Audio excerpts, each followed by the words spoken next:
Okay, so when are you going to move then?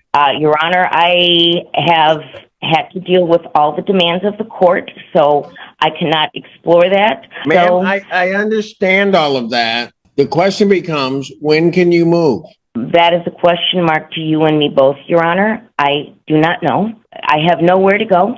I am solo in this world.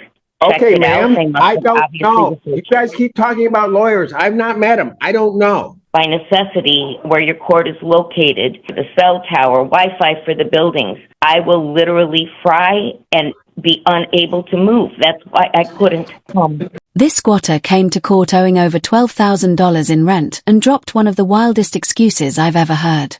She actually claimed she couldn't appear in person because the courtroom Wi-Fi and electronics would fry her body. Like, that was her real defense. Judge Simpson stayed calm, but you could see he was seconds away from losing it. Be honest. Do you think she's sick or just allergic to paying bills? Pamela Peel. All right. Ms. Gerler here? She's on the phone. I do not know how this got muted again, Your Honor. I believed I was unmute. I have been present. You're good right now. Okay. All right. Where are you folks in regard to this case? Did you receive a copy of her answer? Yes, I did. Yes, I received it on the 13th. So I'm the owner of the home at Way, Dexter, Michigan, where the defendant is now occupying the first floor. I'm very nervous in this setting, so that's why I wrote everything. That's okay. Me too. Go ahead. Okay. I'm seeking possession of my property, and I want the defendant to move out immediately.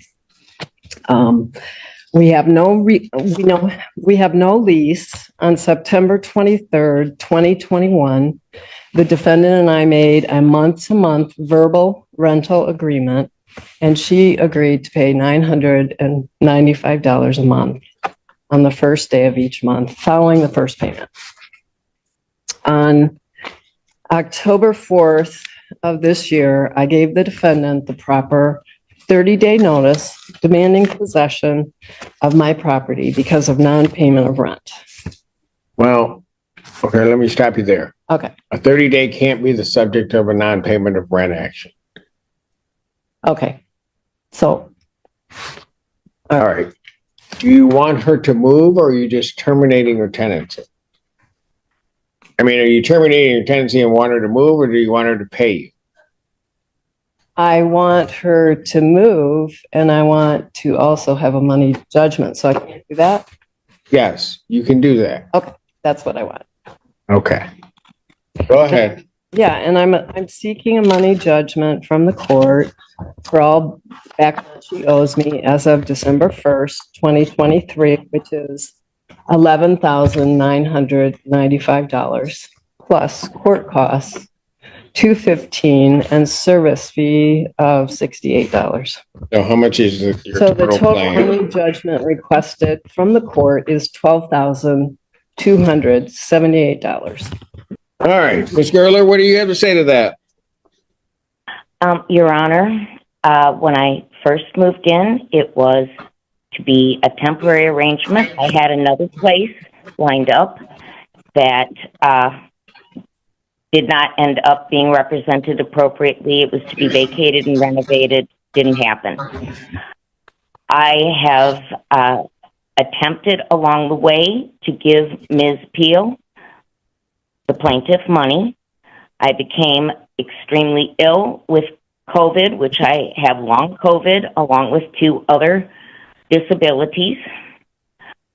When I became behind in rent because of illness and sought help from local agencies, the plaintiff was offered money from Faith in Action, and she declined those monies.